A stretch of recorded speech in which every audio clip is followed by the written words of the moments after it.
What if you could earn $1 million in a single month using the principles I'm about to share in this video?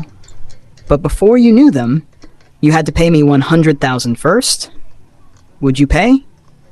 If your answer is yes, then you already understand the power of knowledge. But here's the good news. The knowledge I'm about to share doesn't cost you that much. It only costs you attention. And if you apply it, it has the power to transform not only your income, but also the way you see yourself and your future. Most people look at sales the wrong way. They think sales is about pushing people, tricking them, or talking louder and longer than anyone else in the room. They see sales as manipulation.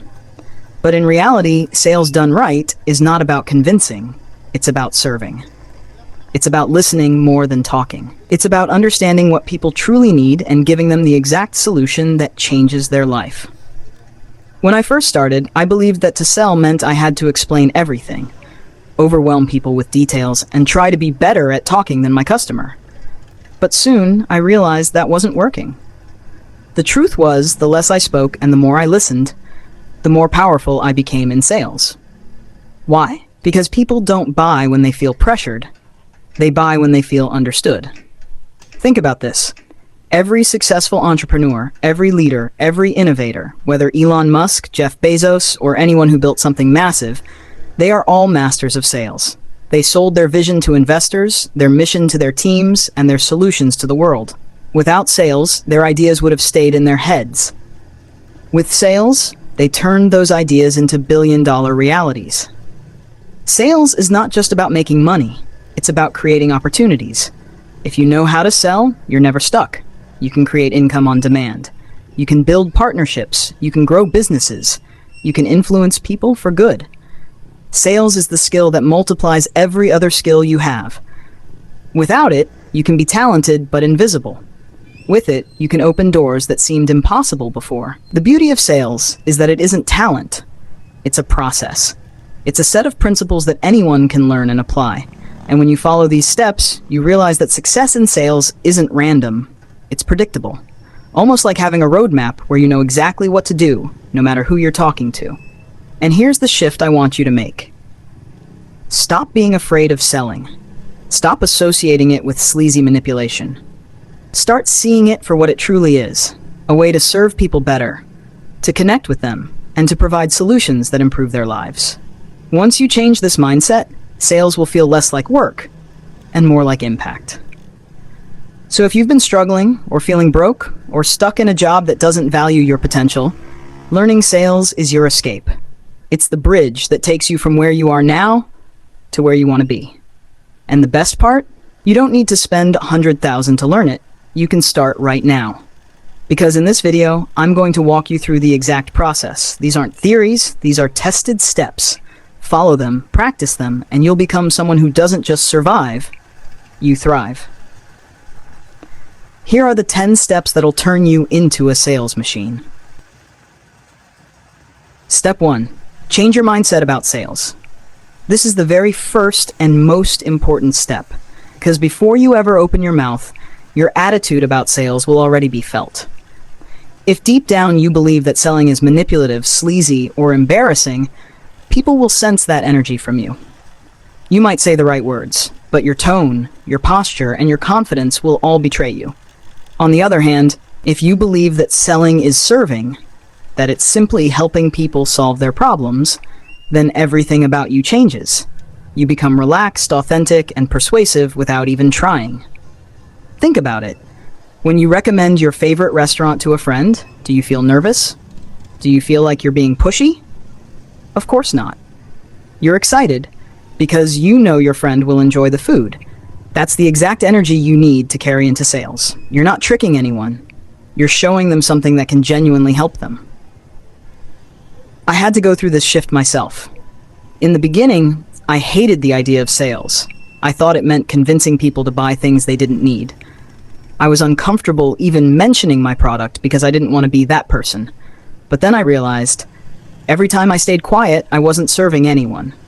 If I truly believed in the value of what I had, keeping it to myself was actually selfish. That realization completely flipped my perspective. This is also biblical. Think of the parable of the talents. The servant who buried his talent and did nothing with it was called wicked and lazy. Why? Because he failed to multiply what was entrusted to him. When you withhold your gift, when you fail to share it with others, you are doing the same thing. Selling is multiplying. Selling is sharing. Selling is being a steward of what God has placed in your hands. Now here's the science side.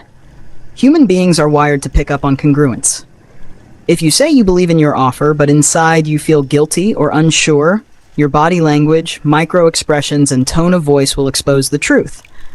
People may not know why, but they'll sense something off and walk away. But if you are 100% convinced that what you're offering is good for them, that conviction creates trust. People are drawn to certainty. So the first step is not a sales script, it's an internal script. You must rewrite how you see selling. Every time you approach someone, remind yourself, I'm here to help, I'm here to serve. If they buy, they'll benefit. If they don't, that's okay, but I know I've done my part. When you carry that mindset, selling becomes natural. Here's a practical challenge. Write down 3 reasons why your product, service, or idea truly improves people's lives. Then every time you feel hesitant about selling, read that list. Anchor yourself in the truth that you're not taking from people, you're giving them an opportunity. Once this shift happens, everything else becomes easier. You'll notice you don't feel awkward starting conversations. You don't stumble over your words. You don't feel like you're asking for money. You're offering value. And when people sense that, the walls come down. This is why step 1 is critical. Without it, all the techniques in the world will feel forced. With it, even the simplest words can open doors. And now that you've reframed what sales really is, you're ready to take the next step. Because once your mindset is aligned, the question becomes, who are you serving? That's what we'll explore in step 2. Step 2, know your audience. If step 1 is about aligning your mindset with the truth that sales is service, then step 2 is about understanding who you're serving.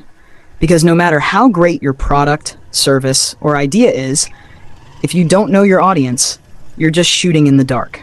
And here's the thing. People don't buy products, they buy solutions. But to offer a solution, you have to know what problem they're facing in the first place.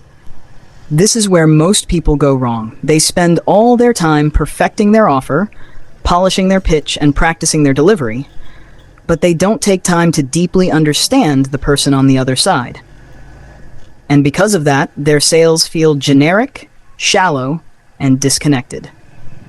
Have you ever had someone pitch something to you that clearly had nothing to do with your actual needs?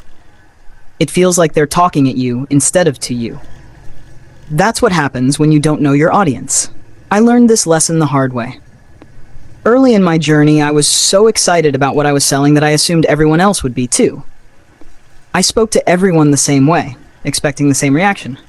But the results were always inconsistent. Some people nodded politely, others brushed me off, and a few actually bought. That randomness frustrated me until I realized it wasn't about me, it was about them.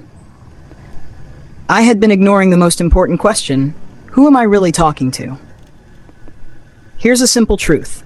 The deeper you understand someone, the easier it is to sell to them. If you can articulate their pain point better than they can themselves, they will trust that you also have the solution. Why? Because people don't buy when they understand you. They buy when they feel understood. Think about Jesus in the Bible. Every time he met someone, he addressed their need directly. To the blind man, he offered sight. To the hungry crowd, he offered bread. To the weary, he offered rest. He didn't give a one-size-fits-all message. He gave exactly what the person needed in that moment. That's what it means to know your audience. Here's how you can apply this practically. Start by asking better questions. Instead of jumping into your pitch, slow down and listen. Ask about their struggles, their frustrations, their goals. If you're in business, know the demographics of your ideal customer, their age, location, lifestyle. But go deeper. Know their psychographics, their fears, dreams, and desires. Because buying is emotional before it is logical. Let me give you a simple example. Imagine you're selling fitness coaching. If your audience is a 25-year-old athlete, you'll talk about peak performance, strength, and pushing limits. But if your audience is a 45-year-old parent, you'll talk about energy, longevity, and being healthy enough to keep up with their kids. The product might be the same, fitness coaching, but the way you frame it depends entirely on knowing your audience. Another example from my own journey. When I transitioned into selling online, my reach grew almost nationwide. Suddenly, I was talking not just to people in my local area, but to different kinds of people with different problems. Some wanted convenience, some wanted price, and some wanted quality. The ones who resonated with my message weren't random. They were the ones whose problems I understood and spoke directly to. That's when sales became easier, because I wasn't chasing people anymore. I was speaking to the ones who were already listening for a solution like mine. And here's where it gets powerful. When you know your audience so well that you can describe their inner world, the frustrations they feel at night, the goals they secretly hope for, you no longer feel like you're selling. You feel like you're simply offering them the answer they've been waiting for. That's why this step is so crucial. Without it, you'll always feel like you're pushing. With it, sales feels like a natural conversation. So let me leave you with this challenge. Write down the 3 biggest problems your audience is facing right now. Then write down how your product or service solves each one. Practice saying it out loud until you can explain their problem even clearer than they can. Because when you can put their pain into words, you earn their trust. And that trust is the foundation of every sale. Now that you understand who you're talking to, you're ready for step 3. Because once you know your audience, the next step is learning how to uncover and highlight the pain points that actually drive their decisions.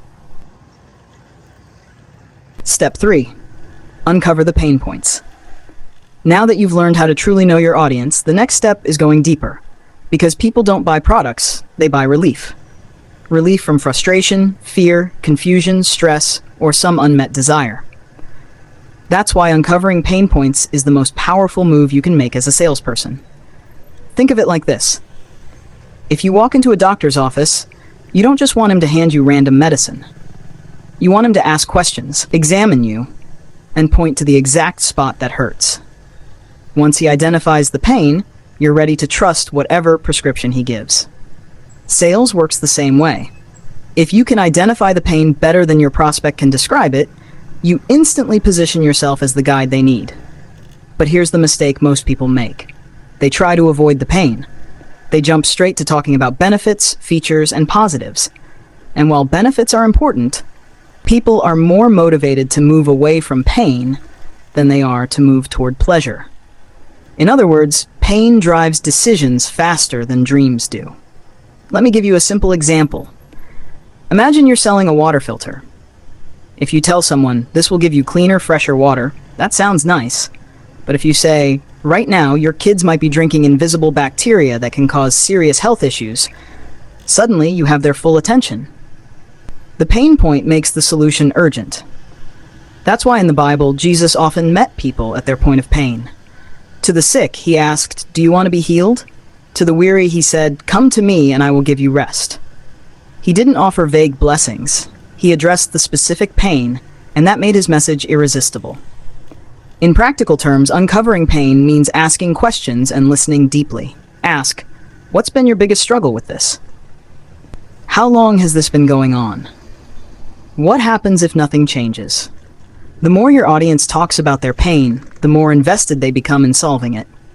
And here's the truth. Many times they've never even fully admitted their pain out loud until you gave them the space to do so. That makes you not just a salesperson, but a trusted advisor. I'll never forget a conversation I had with a client who was hesitant to invest. At first, he said he just wanted better results. That sounded vague. But after I kept asking questions, he finally admitted the real pain. He was terrified of not being able to provide for his family. Suddenly, it wasn't about numbers, it was about identity, security, and love. That's when the sale became natural, because I wasn't offering a product anymore. I was offering peace of mind. Here's another story to drive this home. In Luke 5, Peter fished all night and caught nothing. He was tired, frustrated, and ready to quit. That was his pain point. Then Jesus told him, cast your net on the other side. Peter obeyed, and suddenly his nets were overflowing. The miracle wasn't just in the fish, it was in addressing Peter's pain of emptiness and turning it into abundance. Sales is like that. You meet people where they feel empty, and you show them the other side. So how do you uncover pain effectively? 3 steps. First, create a safe space. People won't reveal their true struggles if they feel judged. Second, ask layered questions. Don't stop at the surface. Dig deeper. Third, reflect it back to them. Say, so what I hear you saying is, this shows you understand and it amplifies their awareness of the problem. When you master this, you'll see why sales starts to feel like cheating. Because while others are busy pitching features and discounts, you're hitting the emotional core. And once someone feels you understand their pain, they will naturally see your offer as the solution. You're no longer convincing. They're convincing themselves. So here's your challenge. Write down the top 3 pain points your audience faces. Then practice weaving them into your conversations. Don't be afraid to talk about the hard stuff, the fears, the struggles, the disappointments. That's where real connection happens. And once you've uncovered the pain, you'll be ready for the next step. Step 4. Presenting your solution in a way that feels like the natural bridge from their pain to their desired future. That's where the magic happens. And that's where we're heading next. Step 4. Presenting the solution. Now here's where sales transforms from pressure into power. You've uncovered the pain, you've listened deeply, and your audience is sitting there with their wound exposed. The next step isn't to overwhelm them with fancy features or drown them in technical details. The key is to position your solution as the bridge, the natural, almost inevitable next step that takes them from pain to promise. Think of it like this. If you were standing with someone on one side of a canyon, and they were desperate to get across, you wouldn't pull out a brochure about the materials used in a bridge. You'd simply point to the bridge and say, "This will get you to the other side." That's exactly what presenting your solution is about, making it clear, simple, and connected to the pain they already admitted. Let's use a story from the Bible to make this real. Remember when the Israelites were bitten by venomous snakes in the desert? They were dying, filled with fear and pain. God told Moses to lift up a bronze serpent on a pole, and anyone who looked at it would live. Notice how direct that solution was. He didn't ask them to understand metallurgy or the spiritual symbolism or the future prophecy it represented. He gave them one clear solution: look and live.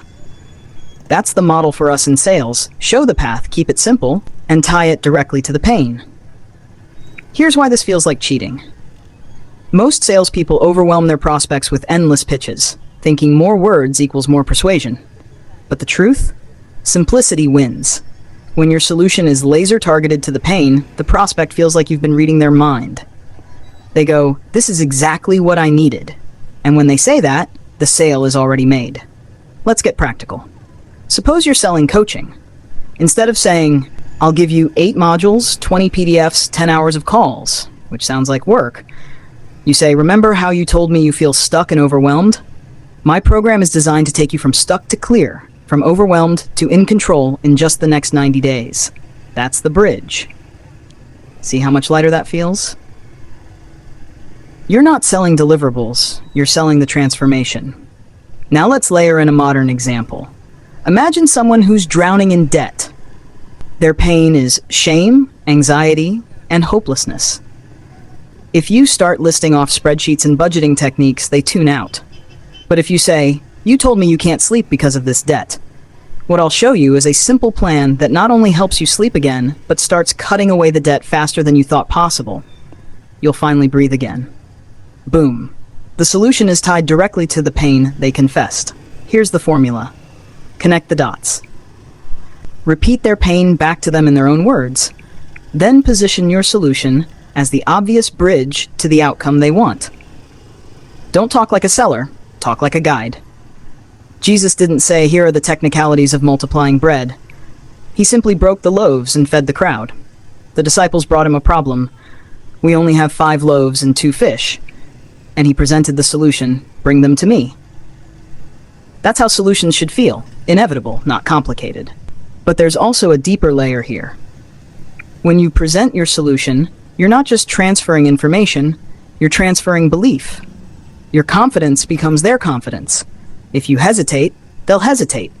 If you believe your solution is the bridge to life change, they'll feel it. Energy transfers. Conviction is contagious. That's why the strongest closers aren't pushy. They're certain. I'll share a quick personal lesson.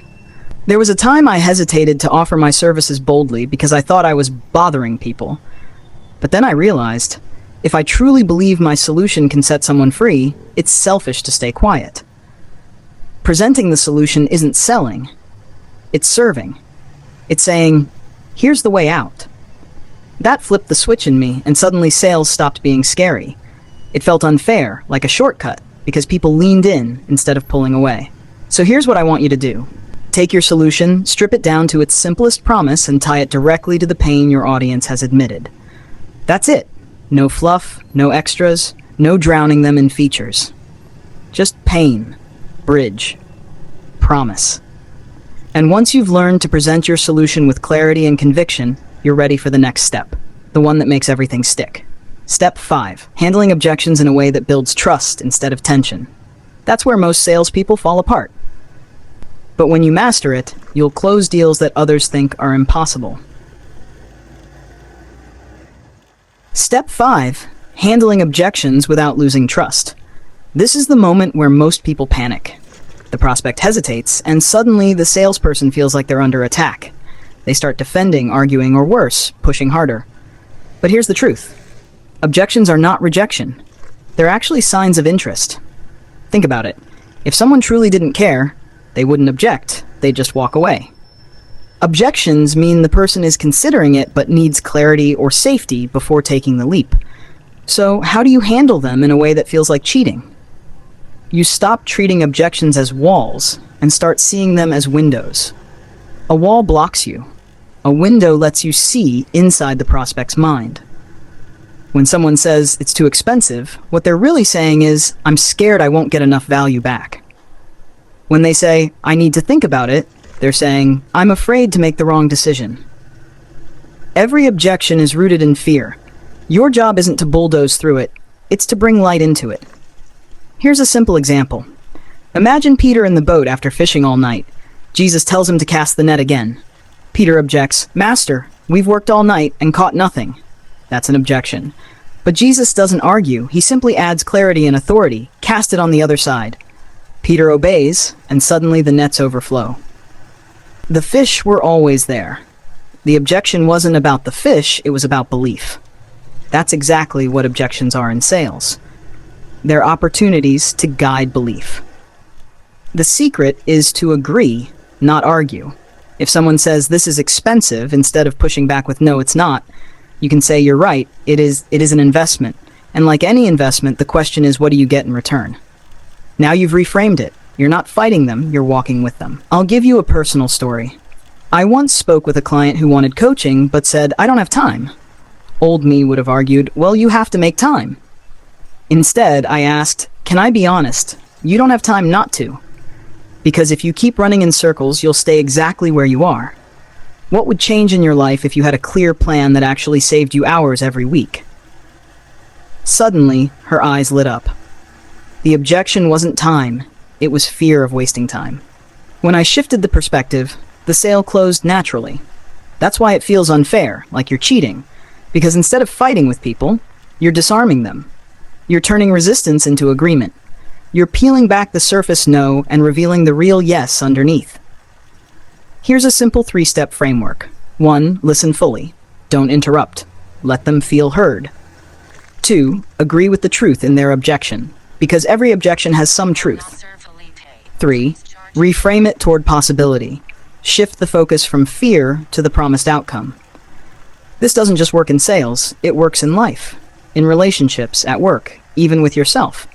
How many times do you object to your own dreams? I can't do that, I'm not ready. That's just an objection.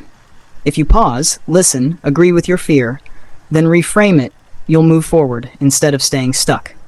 And here's the beautiful part. When you learn to handle objections with grace instead of pressure, people trust you more. They don't feel sold, they feel guided. And that trust is what makes them not only buy once, but keep coming back, referring friends, and becoming your biggest advocates. So objections aren't your enemy. They're the doorway. And when you master this step, you stop losing deals at the last minute and start closing with ease. But handling objections is just the beginning. Because once you've guided someone through their fears, you need to give them the confidence to act right now. That's step 6. The art of urgency and commitment. And when you understand it, you'll see why waiting costs more than saying yes today. Step 6. Creating urgency without manipulation. Here's the mistake most beginners make. When it comes time to close, they push fake urgency. You know the lines. This offer ends tonight, or only 3 spots left. The problem? People feel it. They can smell desperation, and desperation kills trust. Urgency, when it's fake, backfires. But when urgency is rooted in truth, it feels natural. It makes people act, not because you pressured them, but because they realize waiting costs them more than moving forward today. Think of it like medicine. If someone's sick and you have the cure, do you say, take it whenever you feel like it? No. You say, the sooner you take this, the faster you'll heal. That's urgency rooted in reality. It's not manipulation. It's responsibility. One of my favorite real-world pictures of this is the story of Noah. He didn't build the ark and say, get on whenever. The urgency was real, because the flood was coming. Those who delayed missed the chance. The urgency wasn't fear-based manipulation, it was truth-based warning. In sales, the same principle applies. Delay often costs the buyer more than deciding now. If they don't start their fitness program today, how much longer will their health decline? If they don't invest in their business today, how much money will they keep losing every month? Here's a practical example. I once spoke with someone about mentorship and they said, I'll wait until next month. Instead of trying to scare them, I asked, what's the cost of waiting? They paused.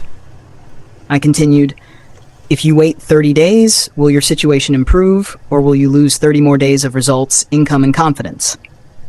That landed. They realized waiting was actually more expensive than paying now. That's urgency based on truth. Here's the formula. Urgency equals cost of waiting plus clarity of future. You show them what happens if they delay and what life looks like if they act now.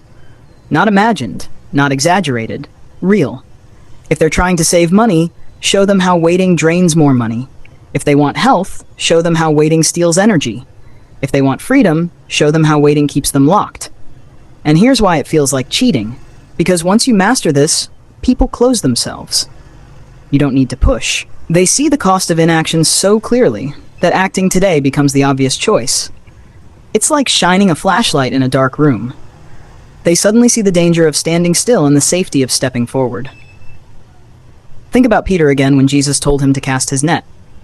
If Peter had said, I'll do it tomorrow, there would be no miracle. The fish were there right now. The abundance was in the present moment. Delay would have killed the blessing. That's the essence of urgency. It's not about fear, it's about timing. So in your sales, instead of begging or pushing, ask this: what will waiting cost you? Let them answer. Then ask, what will moving forward give you today? When they compare the two, urgency becomes obvious. And here's the deeper truth. This isn't just sales psychology, it's life psychology. How many dreams die because people say someday? How many opportunities are wasted because someone delays until it's too late?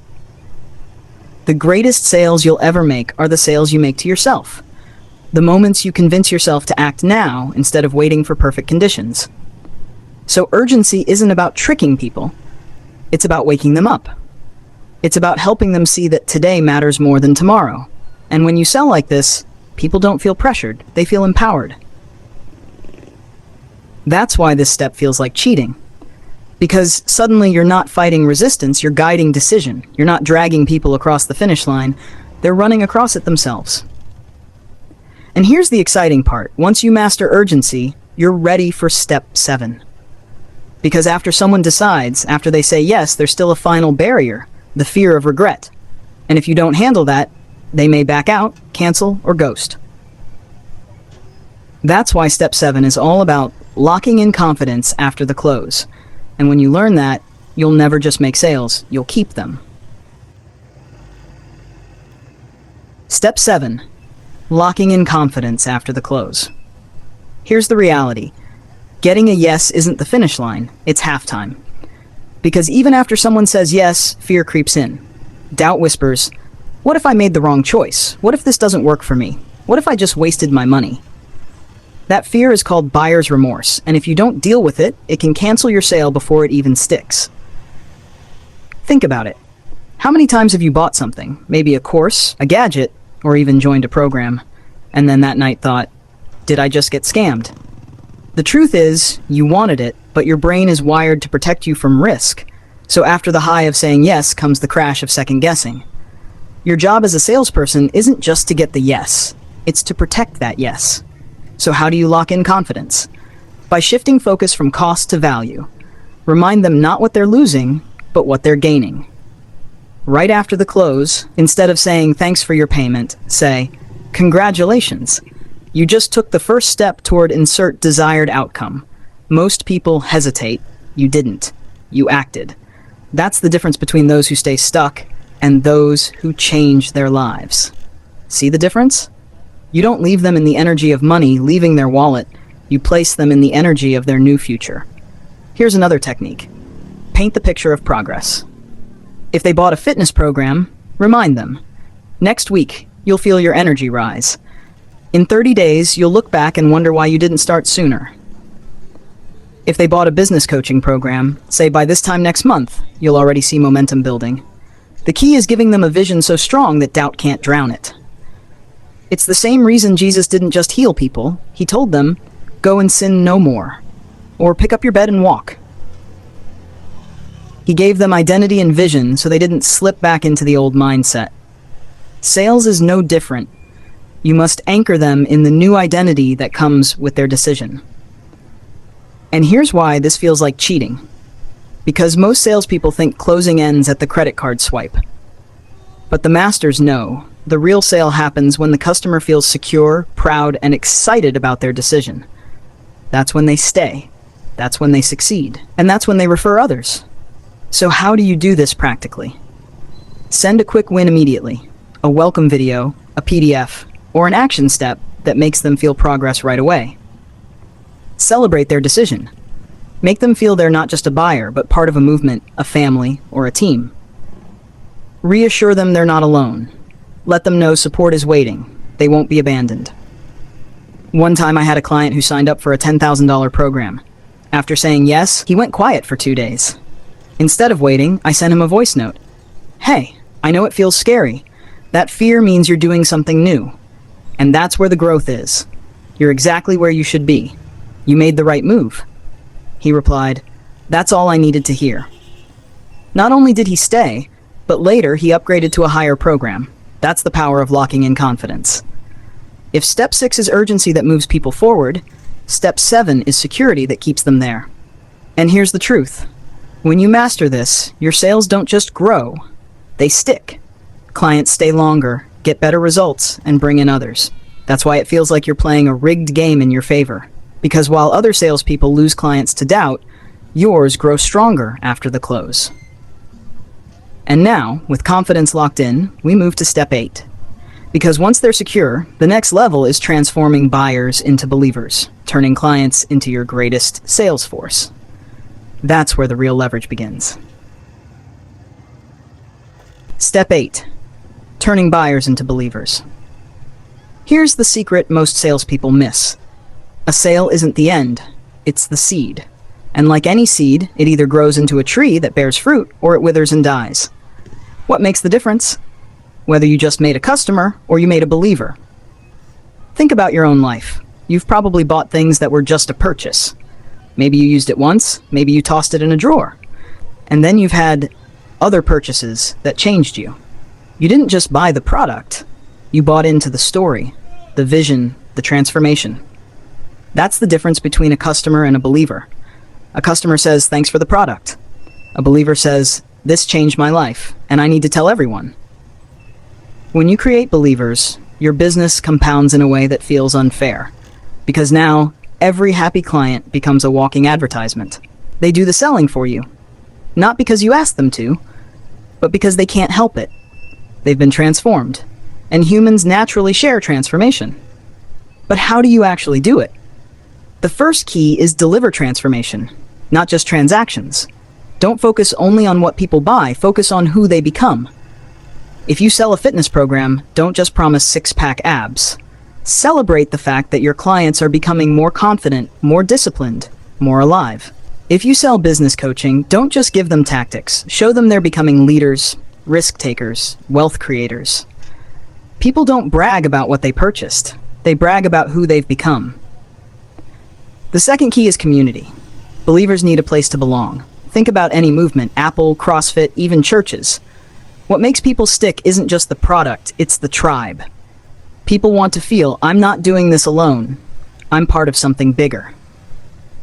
When you give your customers community, you give them identity. And identity is the most powerful glue there is. The third key is testimony. In the Bible, miracles spread not because of marketing campaigns, but because of witnesses. Someone was blind, now they see. Someone was lame, now they walk. Someone was lost, now they're found. That story spreads like wildfire. In sales, your job is to create testimonies, real stories of transformation, and then shine a spotlight on them. Every testimony turns another customer into a believer, because belief is contagious. And here's why this feels like cheating. Because while most salespeople chase new leads, you're multiplying the leads you already have. One believer can bring 10 more. One raving fan can create a wave of referrals no ad campaign can match. It feels like the game is rigged in your favor. Because while others grind for one sale at a time, your believers are out there multiplying sales for you. Let me tell you a story. Years ago, I worked with a client who ran a small online program. At first, he only focused on closing people. But retention was weak, referrals were zero. Then he shifted. He started pouring energy into helping clients get fast wins, sharing their stories, and building a small private group where they celebrated each other's results. Within 6 months, his clients weren't just paying him, they were his loudest marketers. His pipeline stayed full, and he spent less on ads because his believers did the heavy lifting. That's the power of this step. You don't just make money, you make momentum. So now let's zoom out. You've reframed progress as customizable speed. You've built smart habits and environments that make growth exponential. You've mastered urgency, confidence, and now belief. But the journey isn't done yet.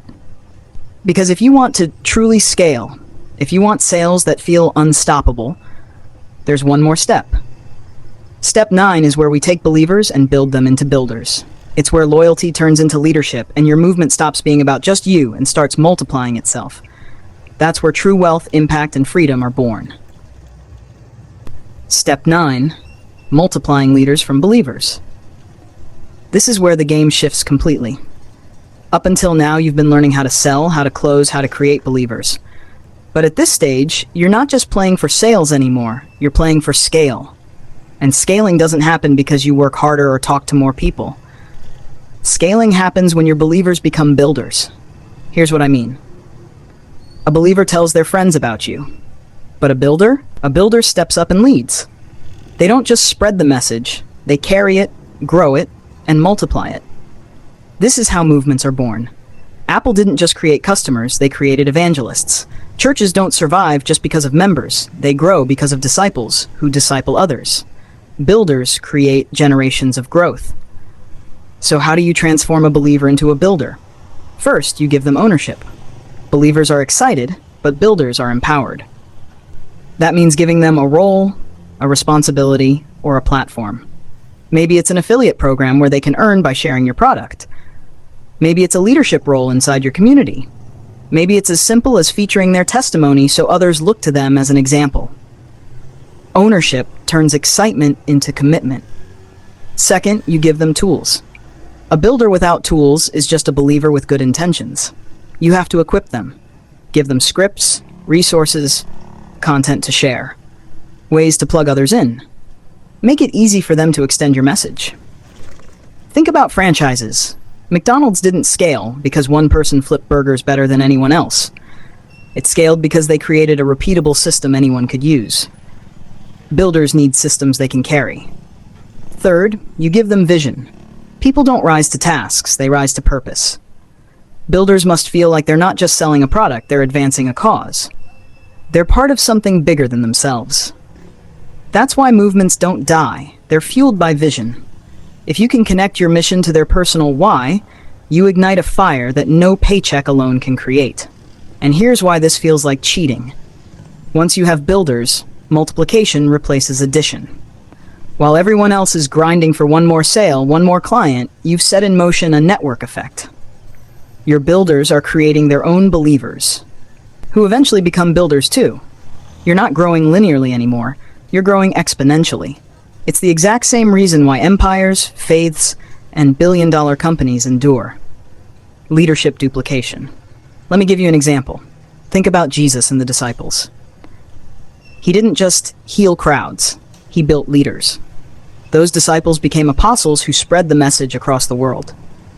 2,000 years later, billions of people are still part of that movement. Why? Because he multiplied leaders, not just believers. That's eternal leverage. And in business, it's the same principle. The leaders you multiply extend your vision into places you can't reach alone. They carry the DNA of your mission and make sure it doesn't stop with you. So now, here's the challenge. Look at your circle. Do you only have customers? Do you have believers? Or have you started multiplying builders? Because the level of your impact and your income will be capped until you embrace this step. And when you do, when you step into multiplying builders, you'll realize the final level isn't about you at all. It's about creating something that outlives you. Which brings us to the last and most powerful step. Step 10, the step where everything comes full circle. The step where your movement, your sales, your mission become unstoppable. The step where you no longer chase success. You embody it.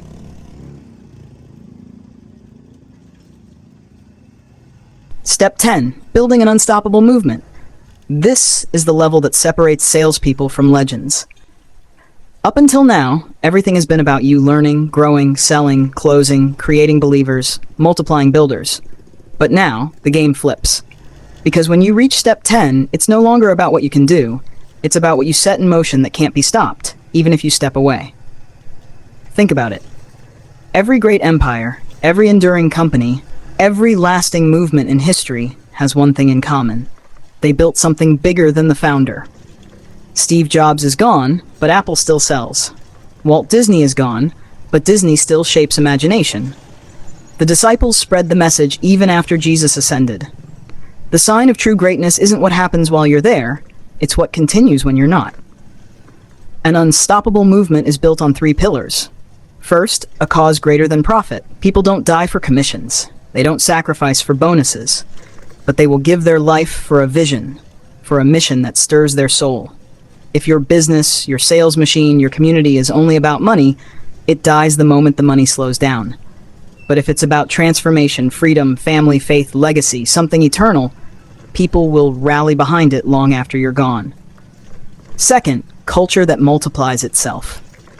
Culture is like the DNA of your movement. It tells people how to think, how to act, how to lead, even when you're not around. That's why franchises thrive. That's why religions spread. That's why brands endure. When your culture is strong, new people who come in don't just buy the product, they buy into the values. And values outlive products.